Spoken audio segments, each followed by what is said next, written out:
All right, guys, welcome back. The woman who went to Egypt is not the one who came home. And so today I have on one of my teachers, Leola, and I'm so thrilled. She is a sacred intimacy mentor and muse. First off, she gives me permission to lead and build my life and business in accordance to what feels good to me, like holding my mornings for myself and having client calls only 1 to 2 days per week versus 4 or 5. She is the host of the podcast Talk Tantra to Me, and that's also her Instagram handle. She's the author of Sacred Sex Ed. She also leads a fun and expansive year-long training called Pleasure Priestess, which I followed the butterflies and just dove into. Fun fact, I initially discovered her a year and a half ago or so at the Austin Tantra Festival, and I was so drawn to her energy. I was like, who is that woman? Like, what secret sauce does she have? And I didn't end up taking her workshop then, but then she popped up on a women's group chat offering a pussy casting workshop. Yes, you heard it right, a pussy casting workshop. Then that led me to her Pleasure Priestess training. And in short, she's one of my teachers, and I just love how she shows up and what she offers in the world. I was listening to her podcast last week before our conversation, and she posed a potent question. How can I be evidence of what's possible? Let's welcome Leola and discover what is possible for ourselves. Wow, what an introduction. Thank you, Kristen. Thank you so much for having me. Thank you to everyone tuning in for this conversation that might be a bit taboo and edgy. I really appreciate the courage that it takes to receive this conversation as well as to have someone like me on podcast because there's so much shame and fear around these topics, but we don't create safety and expansion and growth around these topics without exploring them and creating safe spaces to have conversations such as this one. So thank you so much for being a yes to this. Oh, I'm a full yes. I feel like that's part of my reason for being in the world. I feel like there's a lot of wisdom that we can gather from our wounds and speaking to like creating the safe space. I love to share intentions or offer a living example as it pertains to this podcast, is like speaking into our fears or desires around this conversation, and see it as an example for not only like podcast recordings, guys, but for interacting with others in any different facet in life, whether it's in that sexual realm or and in other conversations or moments in your life. I love it. Yeah. So are we leading up to desires, fears, boundaries?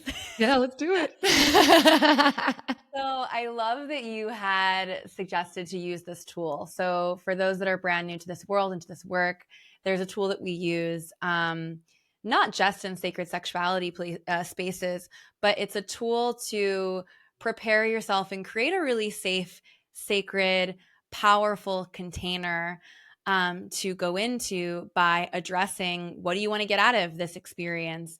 What are your boundaries, or what would feel like an edge for you, as well as, are there any fears that might be powerful to voice so that you're not stuck in your head in the fear?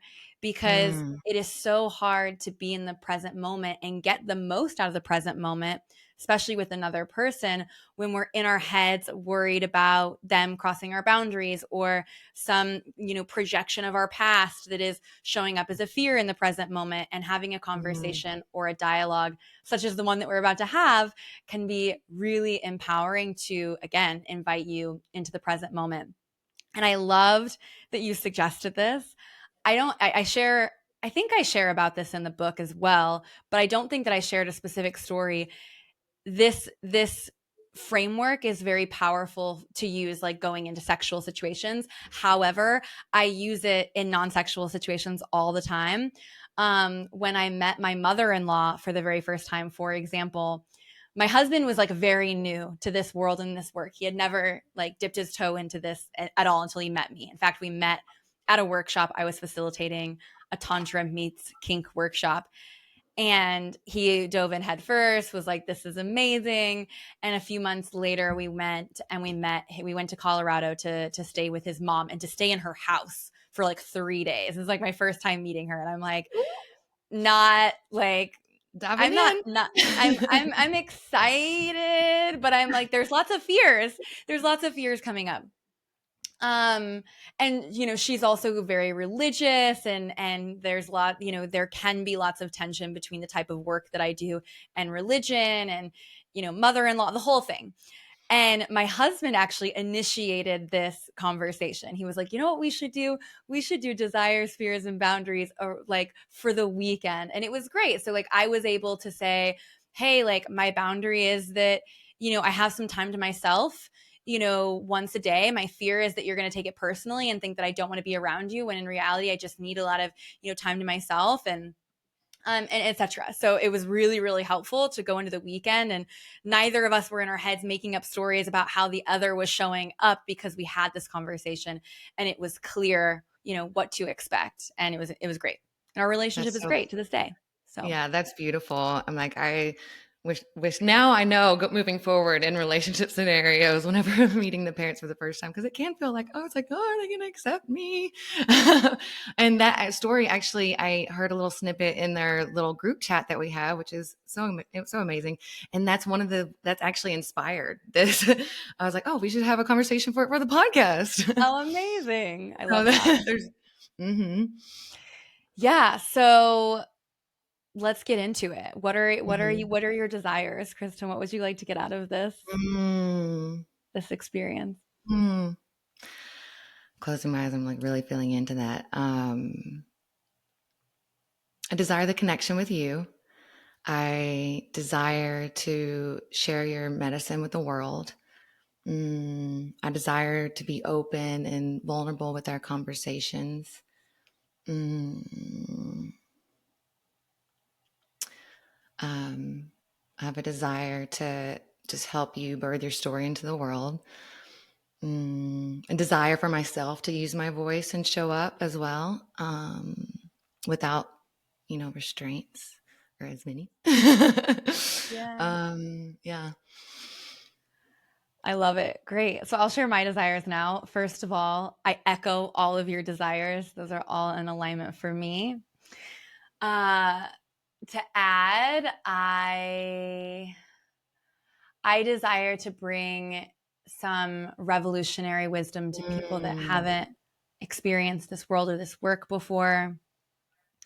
I desire for the individuals listening to be open minded and curious, but also to be discerning and to try mm, things on and see how it feels. And I desire for you to feel sovereign and empowered. And if something resonates with you, to try it on. And if it doesn't, it triggers you, or you're just a no, to get curious about that and to trust what's coming up in your body, and maybe just ask some more questions. Um, those are Other great. desires. I love those. I love those desires. Yeah, I mean, you did such a good job with yours that I'm like, same. No, Same I mean, family, like, yeah. I'm like revolution. I've always felt like a rebel, so I'm like, yes, I'm revolution, and I love the discernment element too. Like, what works for you is not going to be what works for everybody. What works for us is not going to be what works for everybody, but it offers an opportunity to explore it. Yeah, exactly. Yeah, I'll add one final desire. My desire is that this conversation empowers and inspires people to find their, or at least get them closer to finding their unique expression of expansion and Mm, liberation, especially when it comes to their relationship to their body or mm, their sexuality. mm. So, those are my Beautiful, desires. Shall we beautiful. move into fears? Yeah, I got a couple of those. Okay, let's go. Everything from I have a girlfriend staying with me, and I, spoke that I'm going to be doing a podcast from 12 to 1. I'd appreciate if you either come in before the podcast, so there, sounds and clanking around and sacredness, or after, and so there's a little fear there that she might walk in the middle of it, Yeah. and then let's see, another fear. A little self-judgment sometimes, as like if I lose my train of thought. So that's definitely probably one of them, I would say. Mm. I have a longing for depth too. And so I fear not reaching or feeling what is that depth that I want to convey on this episode. Yeah. Beautiful. I acknowledge that fear. I'm not worried about it though, personally. Okay. The depth is inevitable.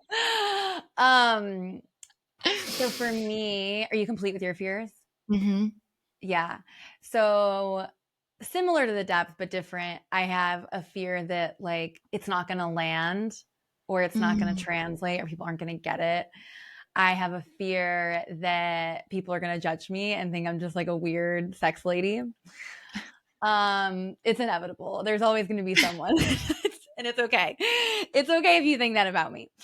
And Me I too. don't love it all the time.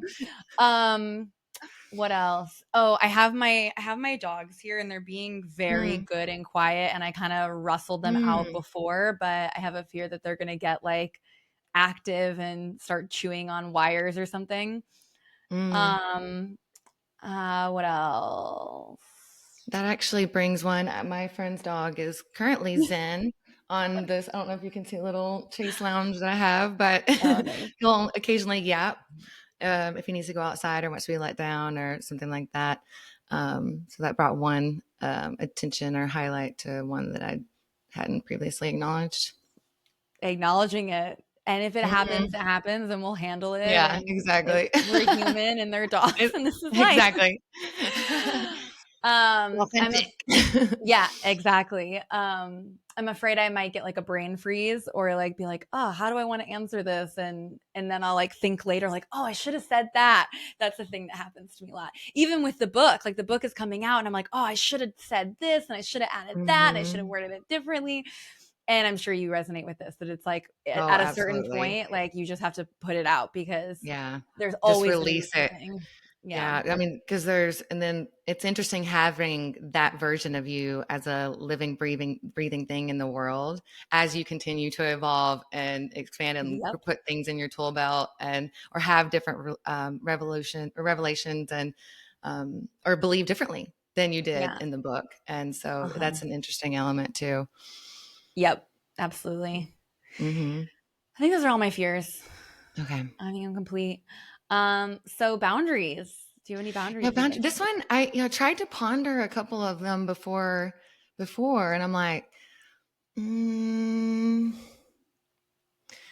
I it's hard for me to think of a boundary because I really do want to be open and expressive and vulnerable. If I discover something in the moment, I would appreciate the grace to be like, to say like I don't really want to talk about that today Yeah. if that's what arises. But I I can't. I don't really probably want to go too far into like my sexual wound with my stepfather. Um, but yeah, that's what comes up. Yeah. Yeah. I feel similarly to you. My desire is to be open and curious. And I would just like if something isn't feeling like the right avenue, that we just find a way to get back onto the subject, which I think Mhm. that's the boundary. Like we're talking about this topic, this book, kind of staying in that vein. Obviously, there we find our ways to weave into other places. That's all good, but yeah, Mhm. And also, I would love to just express that if there is something that you're like, oh, I don't really, that one just didn't sit right with me. Can we edit that yeah, out? I'm totally cool with that too. sweet. Yeah. I'll add one more, mostly for the sake of the exercise. I can go over, like I know we have an Oh. hour, but we're about Hmm. 15-20 minutes in. I can go over about 15 minutes if needed, Okay. but that would be my time boundary is Okay. Perfect. 15 Sounds minutes great. over. Okay, same. Because I want a little spaciousness to just flow and maybe journal or dance or get something to eat before the mastermind call Yes, that I have with we're you spending a lot of time together today. today. Yeah, yeah. Which is great. And that's how it goes. You had mentioned how you're like shifting your schedule to do one or two calls a week. And that's how it ends up being. It's like, okay, well then they're going to be kind of stacked, Hmm. but yeah, But same. I do like the freedom on the other days, or just like the Yeah. ability or spaciousness to nurture and fill my cup up and play and all the things. But before we dive into the book, which I totally want to navigate. Oh, does that feel complete first off? Yeah, I feel complete. Thank you. Okay. Before we dive into the book, I would love to get to know either your story or what was the catalyst for your entryway into the world of sacred sexuality or shamanic sexuality or Sure. Tantra. What was your entry Well, point? Yeah. yeah, let's go. So I grew up in the Midwest in a pretty conservative, traditional background. And I find that with that comes a lot of education, especially around sexuality, that is limiting, fear-based, withholding information, not entirely honest. And yeah, so that led to when I started to, I started exploring my sexuality when I was like very, very young. But when Me I too. was a little bit older and I could actually like go with partners, um, because of my lack of information and misinformation, my perspective was like, okay, well, I'm just going to figure this out for myself because I know that there's something more here. And that was powerful for me in a way because I kind of got to figure things out for myself. But at the same time, it also led me to put myself unconsciously into a lot of situations that weren't healthy or were actually dangerous in some cases. And I experienced, so many Me Too moments, so many not so consensual acts, and like legitimate, sexual assault and rape. And so when I left where I grew up and I went to school in Chicago, I started to like learn more about spirituality, and like there was definitely a renaissance happening at that time. Like people were like doing yoga, and like that was becoming more mainstream, and there was, all the spiritual books, and so I started to dip my toe into that, and it was great. But I also was finding that it wasn't getting deep enough. Like it was Mm. only scratching the surface. And so many of these modalities, while they are amazing, a lot of them don't want to touch this more taboo part of the human existence, which is literally the energy that brought us into this world. But because of, all of the shame around sexuality, I find that a lot of lineages like want to just skirt around it kind of. Hmm. And then I met this guy who I met him at a coffee shop. He asked for my number. He wasn't my type at all, but he just had this like effervescence about him, this aliveness that turned me on. Like in his presence, I felt like this energy. And so we went on a few dates, we connected sexually, and it was amazing. Like I had some of my first penetrative orgasms, and like I felt so like I didn't feel like an attachment, like we were in like this boyfriend girlfriend relationship, but at the same time I felt so honored and respected and adored and cherished. And come to find out, he had previously dated a tantrika who was like a female Mm. tantric practitioner. Um, and so I just kind of picked up some things from him, and it wasn't like he was doing all these crazy things out of the bedroom or in the bedroom. He just had this level of presence and intention that just up leveled everything. And so from there, I started to dabble more in Tantra, reading articles online and then picking up books and then going to workshops.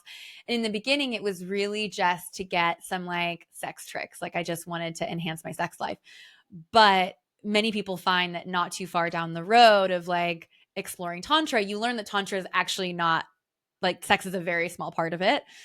And also the sexual pieces as well become like you realize that they're just a microcosm of the macrocosm, and how you're approaching your sexuality is affecting how you're approaching the rest of your life, which makes sense when you think about the fact that we're all here because of sex. Like this is literally the energy that created every living thing on the planet. um, and so once you shift your relationship to it, very often the rest of your life changes as well. Mm. So Accurate. yeah. Yeah, yeah. So from there, I really just like kept going deeper and deeper into the world, into the practice. And Mm. then there was like a period of time where I had a few different moments of initiation. One of them was a particular individual who was really supporting and like pushing me in to do this work professionally because of an experience he had with me. Mm. And I talk about that in the book. Another one was going to India and working Oh, with wow. a nonprofit that freed children from sex trafficking, and realizing that like the reason that sex trafficking exists is because of the perspective and the collective view of sexuality, and how far we've come from seeing it as like a sacred act, and perpetrators believing that the only way they're going to have their desires met is by physically raping a child. And like that was just Mm. like someone, like, we're not talking about the demand here, we're like freeing the bad guys, and or Mm. sorry, freeing the freeing the innocent, arresting the bad guys, but we're not addressing the demand. The core um issue. Yeah. yeah. So, and then I had a plant medicine journey, and it was just like a few things happened within the same, like probably like 6-week period, that I finally decided, okay, I'm going to give this a go. And I, even then still, I kind of like kept up my other work, and I was like secretly kind of doing this work. And then about a year into it, I launched my podcast, and I was like, it's just time to go Oh, all out and be. when did you launch the podcast? I believe it was 2020. Cool. Yeah. Oh, Yeah, good. so Well, you had some I used time. that Yeah. pandemic time wisely. Yeah. Yeah. No, same. I was like, when I was, I'd always said I wanted the time and spaciousness to write a book, and then I had the time and spaciousness to write a book. But I love what you said too, about Tantra encompassing more than sexuality, because I discovered a couple of different definitions of it.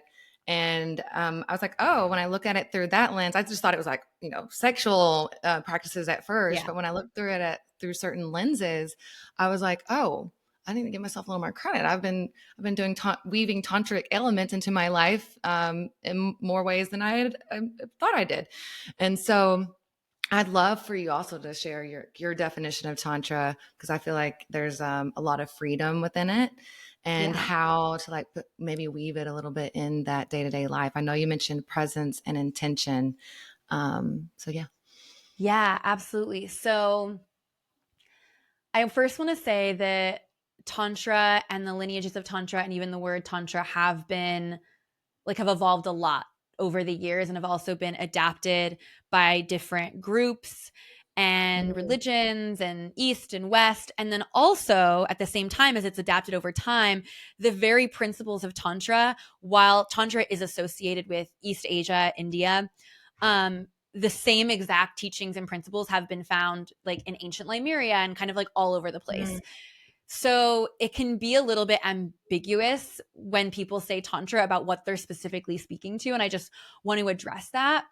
And I also want to address that it has been hypersexualized, especially in the more neo-tantric lineages, which I don't actually think is like a bad thing. I think that it just speaks to how people are resonating with that piece, because it's such an important piece and we're so disconnected in that particular part of our lives. That being said, the word tantra itself is a Sanskrit word, and it's actually two kind of concepts put together. So tan is to expand, tra is to liberate. So when you are living a tantric lifestyle, the what you're doing is you're living a lifestyle that's expansive and liberating for you.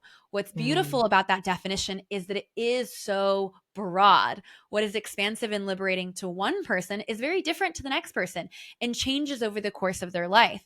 And that's a really foundational, a foundational teaching in across tantric lineages, is that there is no good, bad, right, or wrong. It depends on your come from. Like, it depends on your discernment. Is this bringing you closer to the expansion and liberation? And again, what works for you in one part of your life probably won't work for you in another part of your life. mm, And I know that that's very much been my journey. It's a constant sort of what's the word, like fine tuning process, mm-hmm. in self evolution, and it's a practice of being clear with yourself. I also, so my main teachings or lineages that I've studied under are Tantra and shamanic sexuality. With Mm. Tantra, I tend to lean towards the more red tantric lineages rather than white Tantra. So, yeah. And will you clarify what exactly? I don't know if all of my listeners know even what Yeah. red tantra is versus white tantra. Yes. So both red tantra and white tantra are come from classic tantric lineages of East Asia.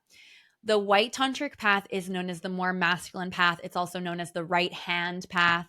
And it's the more like monastic path. Like it's more about finding union with yourself. They're a little bit more there are a little bit more rules, like, no wine and no meat, and Mm. like kind of like what we think about when we think about like the guru spirituality Zen movement, monk and especially. the yeah. Yeah, like very monk vibe. Mhm. Red Tantra, on the other hand, is the left hand path. It's the more feminine path. There's a little bit more space for chaos and darkness and full expression and really finding God in like the darkest, Mm. ugliest, grossest things. So some of like there's one particular group of red tantra or lineage. It's like a very small sect, if you will, almost like extremist of the red tantric path, which in some ways this sect is probably the most closest in some ways to what people think of today when they think about tantra, because they had orgies and like, like big massive feasts, and like that wasn't a part of white tantra really. Mm. But this was one sect of red tantra. But they would do things like to be initiated, they would like mix together urine and semen and menstrual blood, and you would like drink it. Like they were pretty crazy. I mean, I would do it, but I mean, I'm pretty witchy, and yeah. I also feed my blood to my lovely plant over there. So, Yeah, and she is thriving. she's living life. She's turned on my light. She's got Yeah. she's got the priestess blood in her veins. Yeah.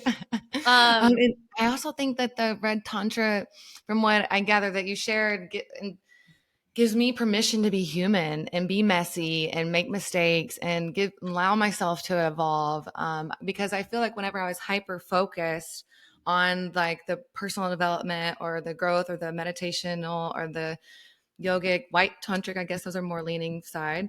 They felt like two separate entities, and I felt like yeah, but to be spiritual, I had to not drink or not do mushrooms, which I love, or not, which I yep, took a little microdose today, blessed. or yeah, or that sort of thing, or be sexual, or fully express my sexuality.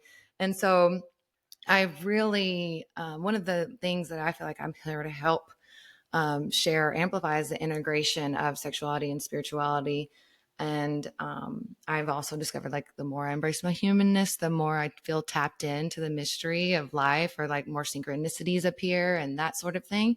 So I was Yeah. curious if there's anything that you want to riff on or expand about the integration of sexuality and spirituality, and just Yeah, offer that absolutely. space. I'll close the loop too a little bit on Mhm. the red and white, and that will lead Okay, us really nicely into the integration of spirituality and cool. sexuality.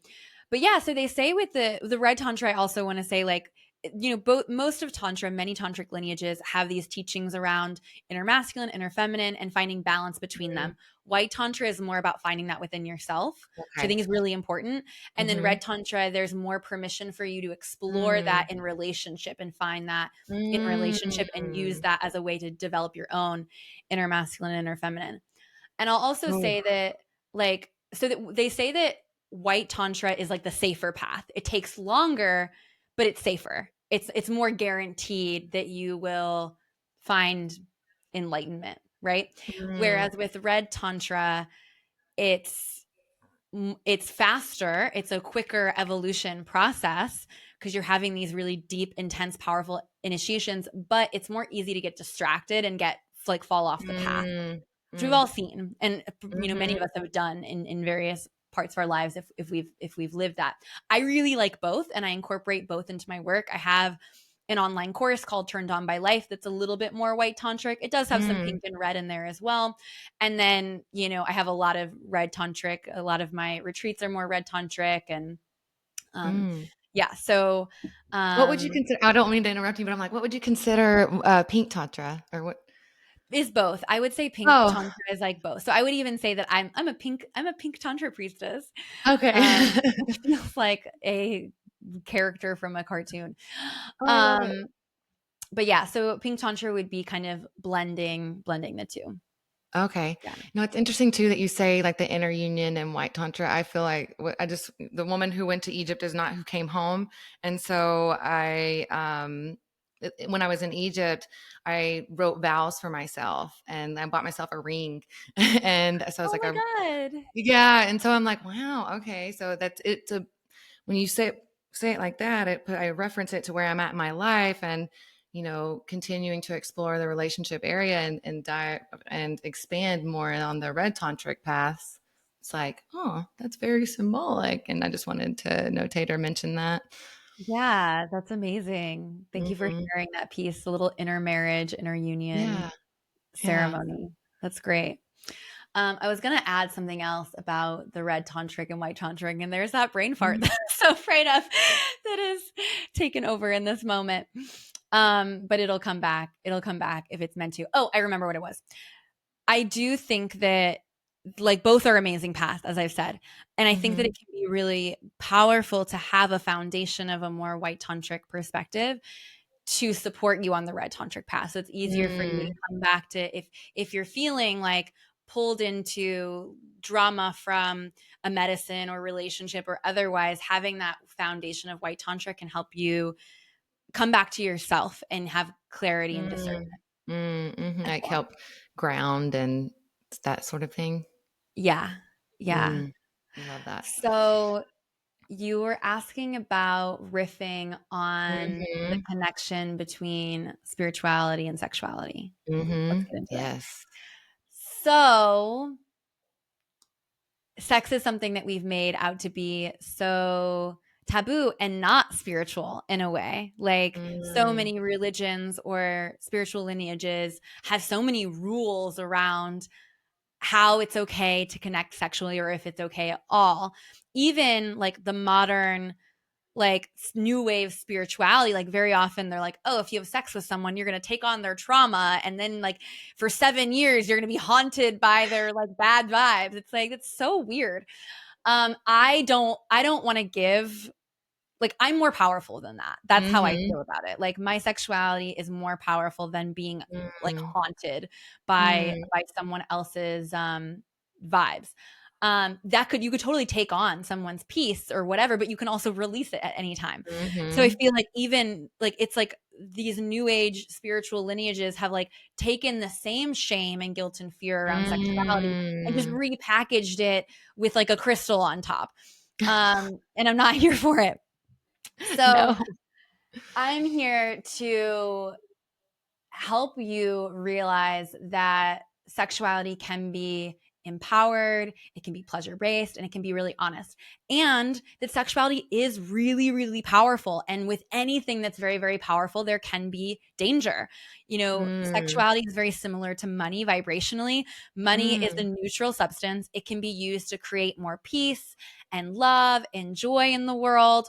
Or money can be used to destroy our environment and mm, hurt people and can be really damaging. And sexuality is the same way. It can be used to create more pleasure and magic and yumminess and orgasmic bliss and prosperity. And it can also be used to manipulate people and mm, hurt mhm, them, and all of that stuff. So I think that like my work is around helping people understand yes, this is powerful, but you don't need to fear it if you are approaching it with the right tools and understand the sacredness of this energy and mhm, approach it from that sacred energy, that sacred perspective, because it really is the reason that we're all here. And like how beautiful, what an incredible miracle.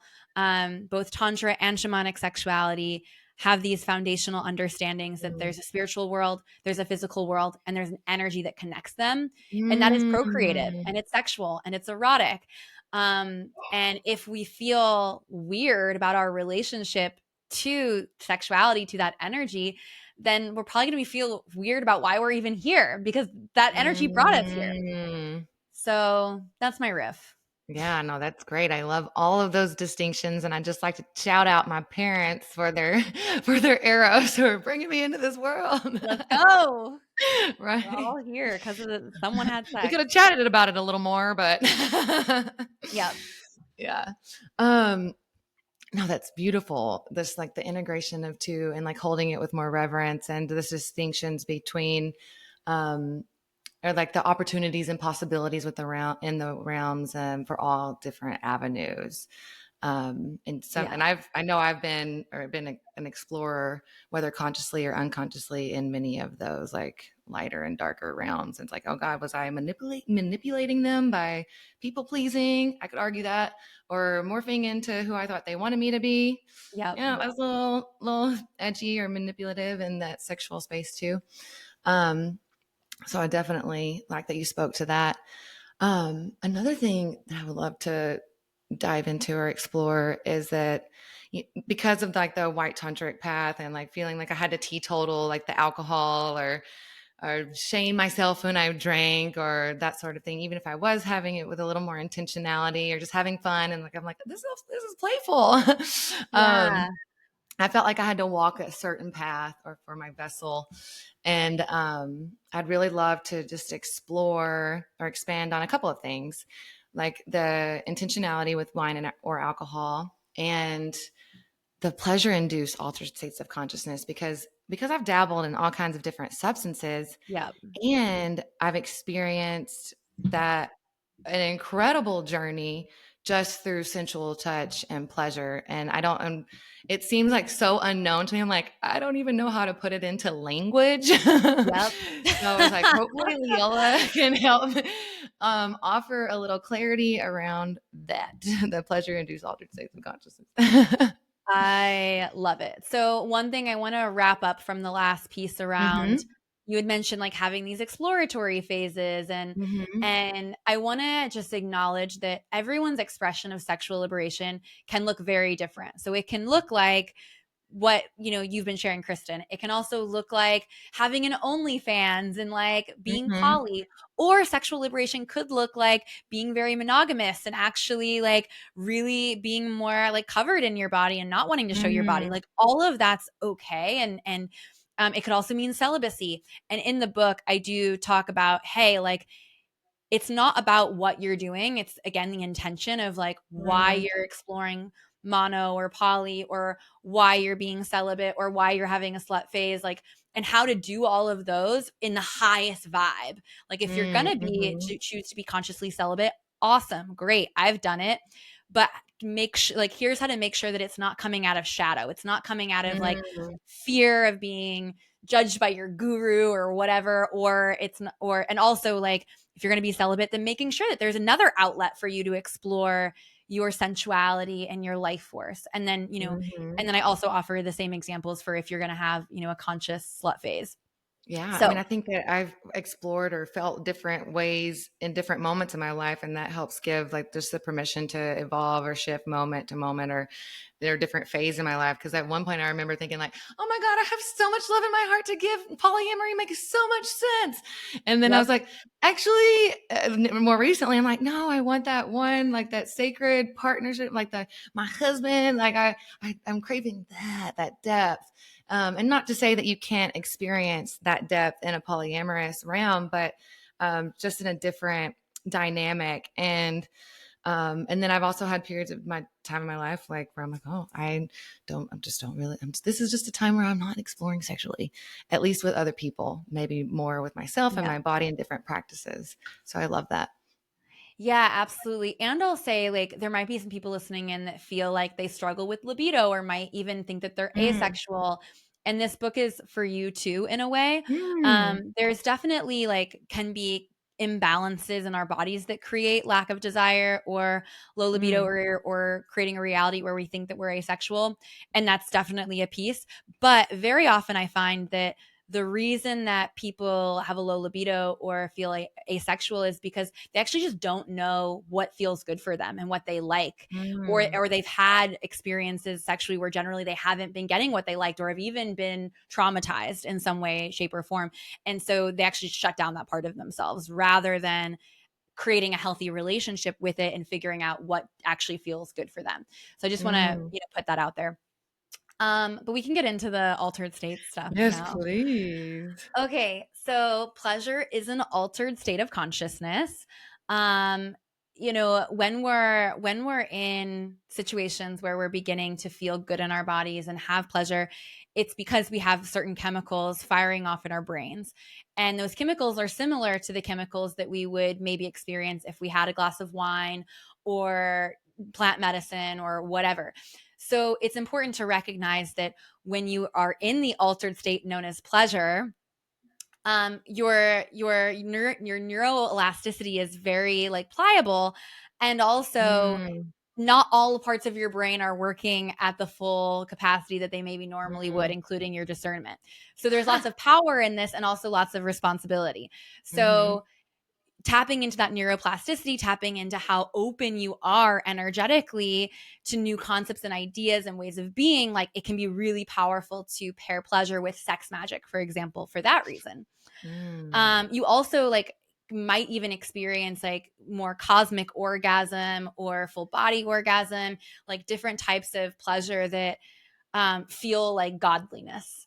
And I have Mm. a chapter of the book that's a little bit about tapping into types of sex like that, like more restorative and transformative sex. But that's another thing to speak to. Like you can actually have like a DMT release from Mm. pleasure in your body.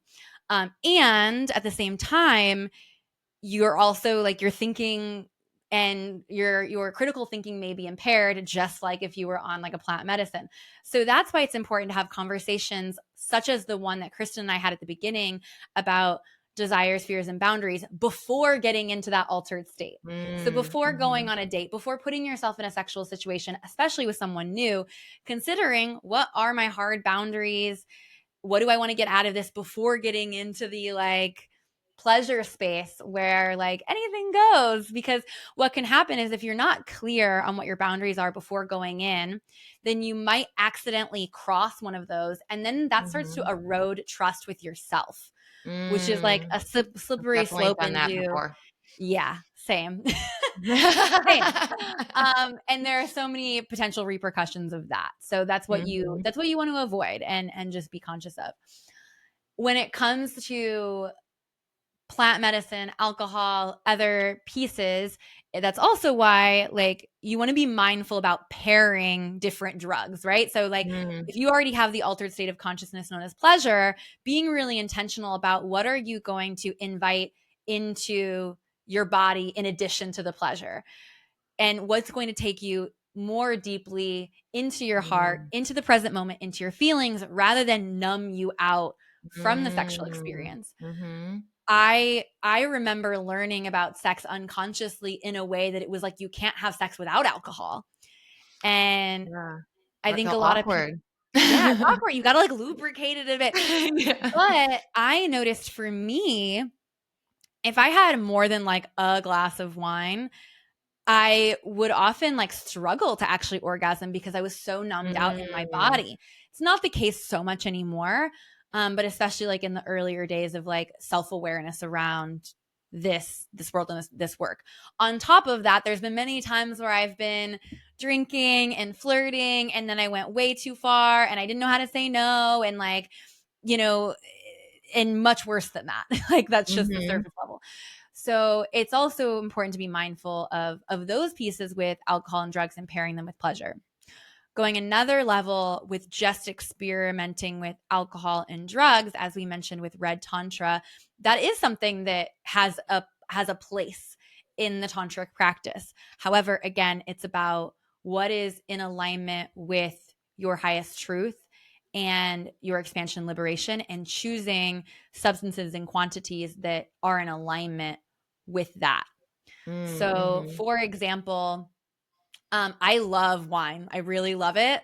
Me I too. find it can be a real I do, I just I do do. too. I was like, Um, I could do no alcohol if there was, but what about red wine? yes, No.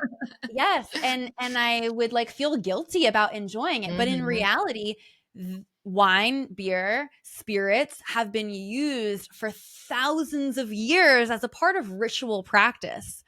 You Mm, know, like the tribesmen in mm, Africa had their like beer around the fire. In ancient Egypt, they had lotus wine. mm, You know, witches have like a wine thing as well. Like it's, and then even at church, like they're drinking the blood of Christ, which is wine. So like this, and like monks are making mead and like all kinds of elixirs. mhm, So it's like it can be like a really spiritual ritualistic practice, and so that's the invitation. If you're going to imbibe in these substances, what is the ritual that you're inviting in? mm, So for me with wine, it's like I like wine, like really helps me tap into my emotions. It's really creative for me. I wrote a lot of my book with a glass of ah, wine in hand.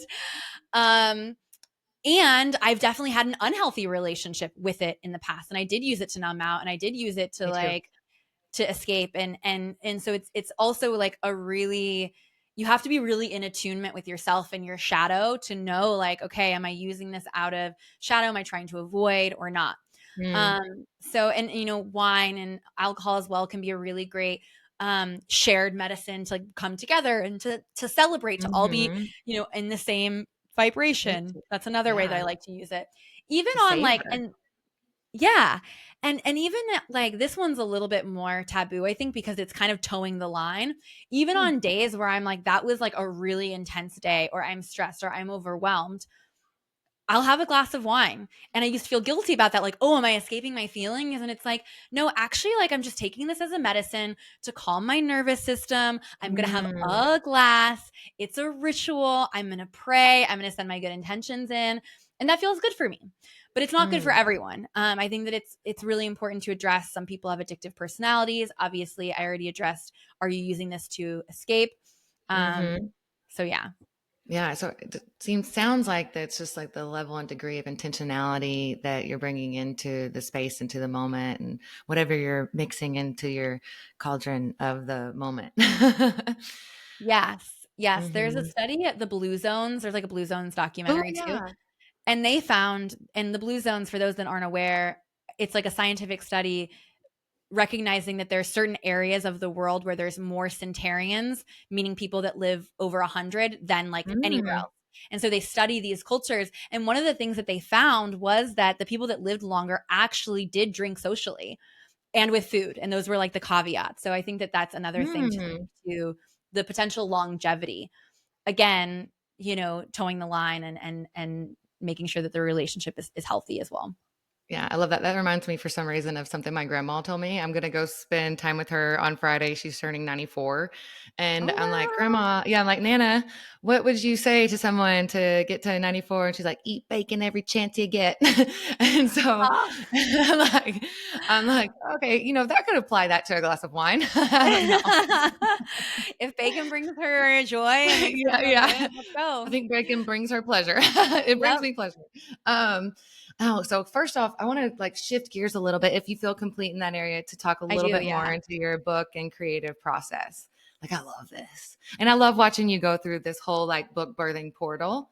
I feel like I'm like a little peeping Tom, like watching all of it, like I just love watching. I guess I am a little Yeah. voyeuristic in a sense, yeah, too.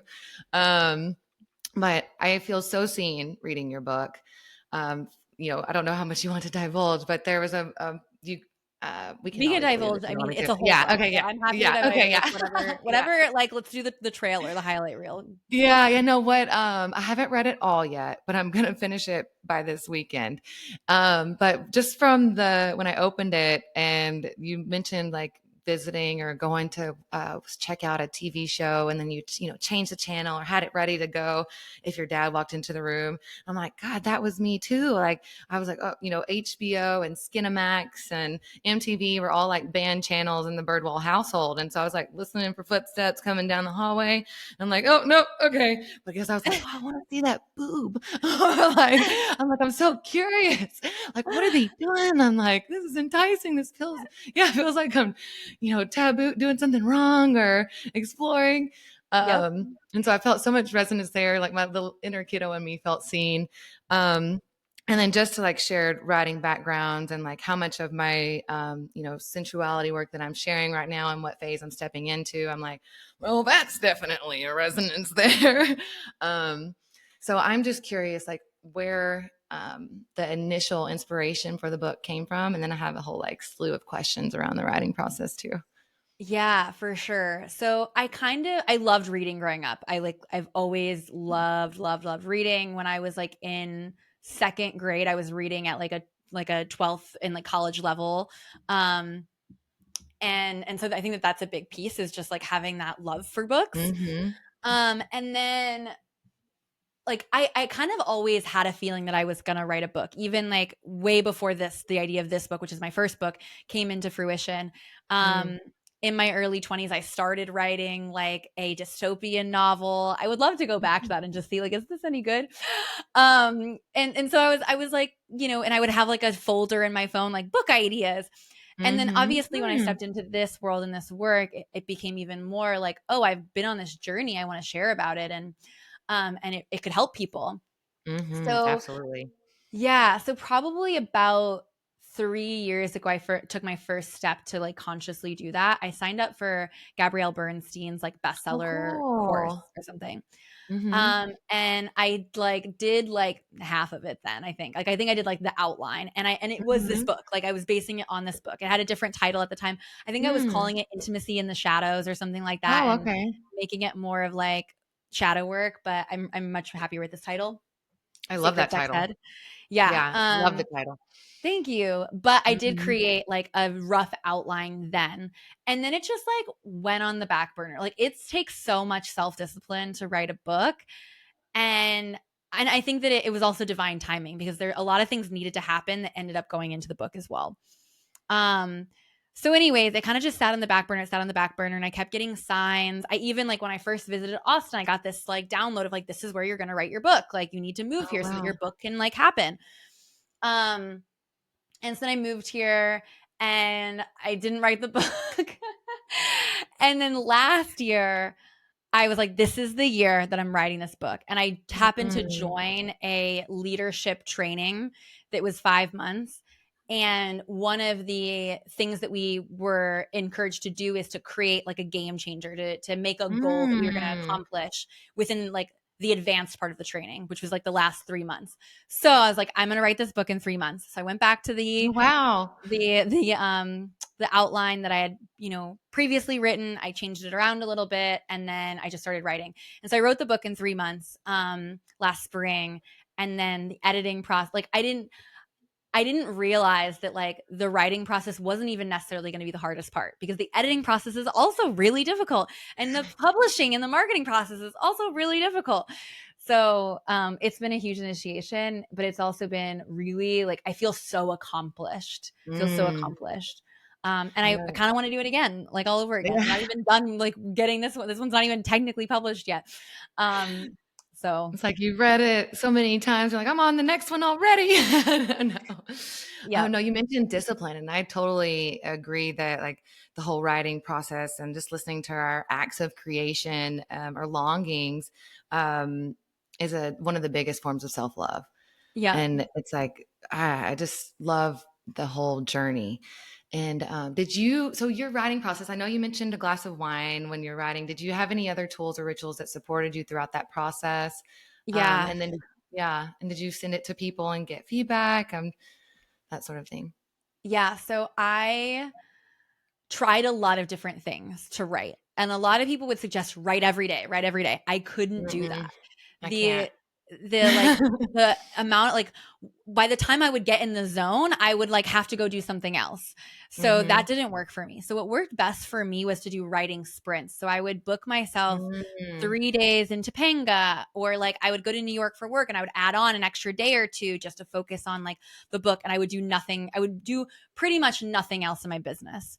Or in Hmm. life, I would just focus on the book. So that was like a really powerful ritual, especially putting myself in environments that I felt really inspired by and enlivened by. I would go out a lot and like write too. Like that really helped me. Um, I did buy like a little candle, and I was like, this is my book writing candle, and I'm gonna light this every time I write. I didn't do that. Um, Well, I In the love that end. it just yeah, it sounds like the tantric approach to writing and, like, finding what works for you, Yeah. like, because, I've seen the things where, like, schedule 30 minutes a day. I'm like, "No, I worked best in bursts too." So I would just, like, block off time on calendar and Yeah. that I'm like, I need time to, like, rejuvenate after a writing session. So Yeah. I totally love that share and distinction for people that wanna write and share their stories in the world too. Um, Yeah. is there a sample or a ritual or excerpt from the book? I'd love to give you the space to share it with listeners. Yeah. Yeah. While I'm finding it, sorry, I'm pulling out You're my book good. now. You had asked also if I shared it with anyone. So I did Oh, have yeah. my husband was the first one to read it, and Aw. he was like, "This is actually like a good book." Like, it was like I was so nervous. Oh, It's changed a lot since then. He also gave me some really amazing feedback, and so by the he looked at it, and then I sent it to then I edited it, and then I sent okay. it to an editor, and then I was like, it's actually really good. And then I Yeah, had it like is. four I'm test like readers. So yeah, no, I've been, like, underlining and I doggy-eared one that I'm like, "Okay, I'm gonna go back to that exercise." Yeah, it's really beautiful. yeah, for people listening, the book has like 15 chapters, and at the end of each chapter, there's an exercise for you to do, like either a ritual or a meditation or a journaling exercise, self pleasure practice. There's a bunch of stuff. So, okay, I'm Mm. ready. I'm ready. I'm Okay. ready. So, I'm going to read from chapter 7, Types of Sex. Ooh, okay. Before my invocation as a pleasure priestess, I thought there were two types of sex: good sex and bad sex.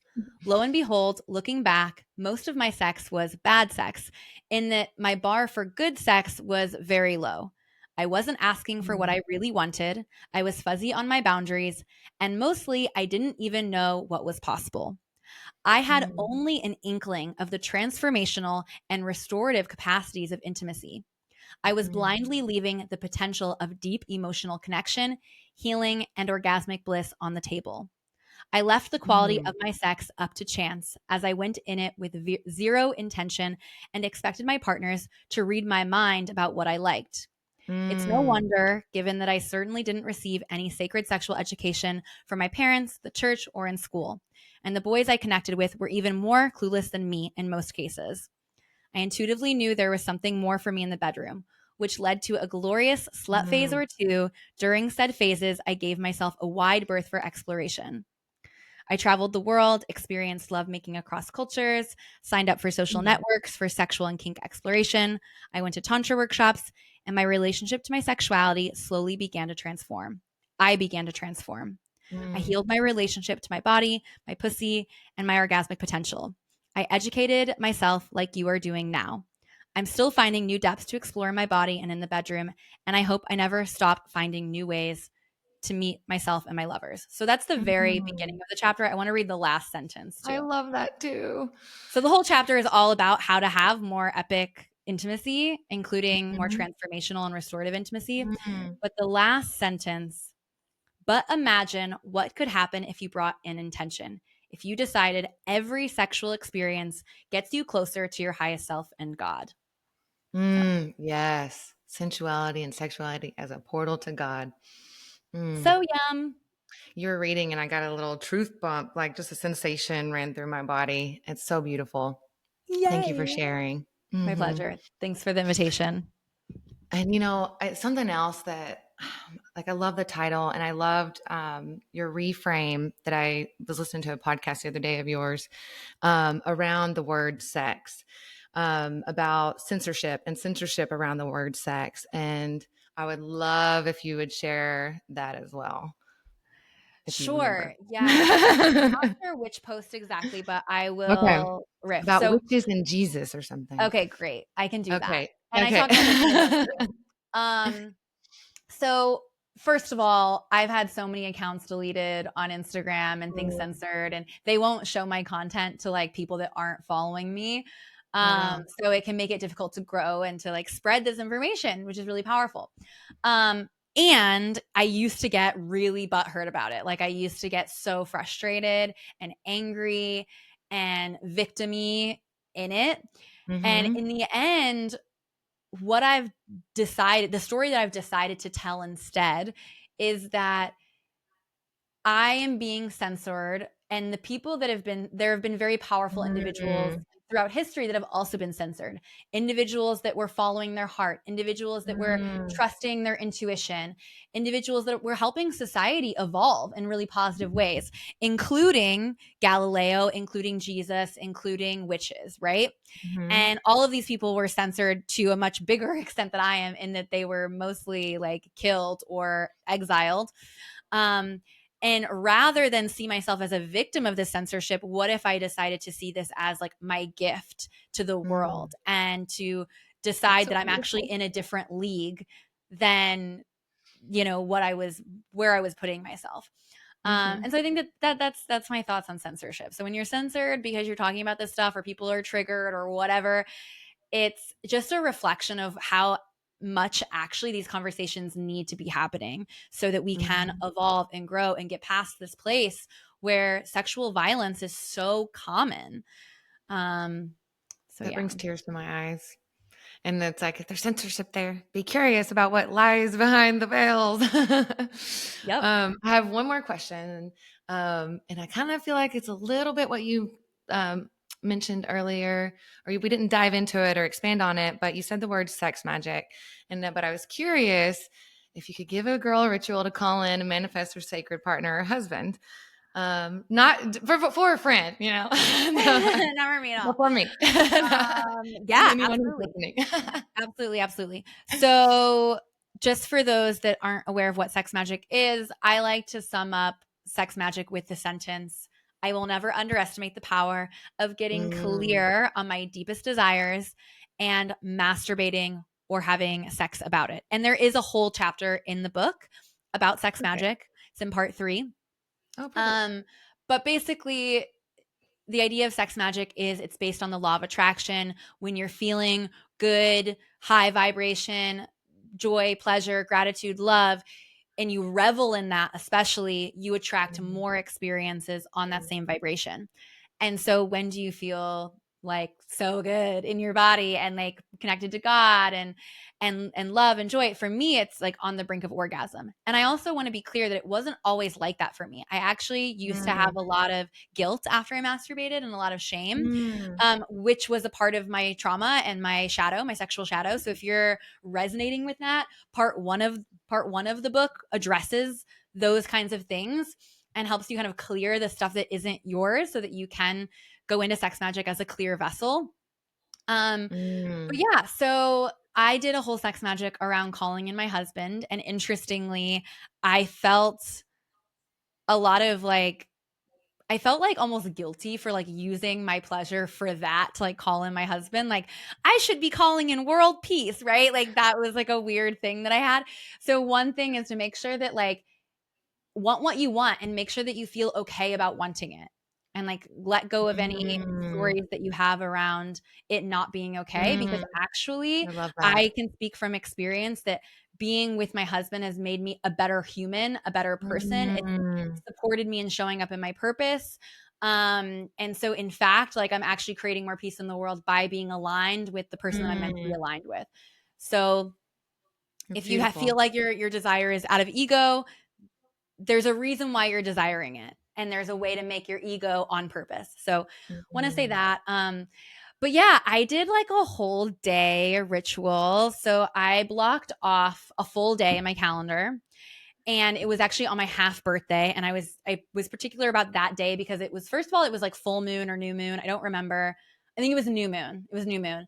mm, And then it was also 6 months before my birthday, and I wanted to be with him by then. I was like, I want it to 6 months from now on my birthday. I want to be with him, and I want to know that it's my person. And spoiler mm. alert, my husband and I, we weren't married. We got engaged on my birthday trip 6 months later. Oh, So, wow. so the shit worked for me at least. Yeah, Um, it did. so I All took the right, I'll whole be right day back. off. No, I'm kidding. So I took the whole day off. I did a lot of like work to clear and to move any energy that was no longer serving me. I did some like ecstatic Mm, dance. Then I went, Mm. I did it like a heart, like a cacao ceremony for myself. I went Mm. out, I got my nails done. I like bought some new Mm. outfits. I went to the grocery store, bought like dinner for two. I made dinner. Mm. I poured like 2 glasses of wine and I like offered the Love second glass of that. wine. I did journaling. I did an oracle spread. I took a sacred bath. I cleansed my body. I was like, I I love was like, it. I'm preparing myself to meet, Mhm. like, it's as if he's here now, and I'm like getting ready for date night, basically. Mm. And then it all led up to an actual sex magic ritual. And the focus of the sex magic, I also like wrote what I wanted. I wrote like what my pussy wanted, what my sex wanted, Mhm. what my heart wanted, and what my head Mm. wanted. And I had like those Mm. 3 pieces that I journaled on. I got that idea from Orica Valin. I don't know if I'm saying her name right, but I got that practice from her just to give her credit. Um, but then I went into the sex magic and I focused on the feeling pieces, like what would my Mm. pussy feel like, what my heart feel like, what my head Mm. feel like, and what would it feel like to be in his arms, and really brought in the Mm. five Mm. senses. And I go into more depth on that again in the book. But yeah, that's how I did it. Beautiful. I So love it. Goes to yeah. calendar. No, I'm kidding. And I know we're coming. then Oh, yeah, go ahead. I'll add one more thing. And then Yeah. I had a candle. I like went to the metaphysical store that day and I got like some love crystals and I got like a tea and a candle. And every Friday Mm. I would light the love candle and I would drink the love tea. And so that like, and I Mm. built I an love altar that. too. I built an Love altar that. to him. So every Friday I would spend time with the altar. It only Mhm. took like a couple weeks. So, so it was really I only like love a that. couple of Fridays.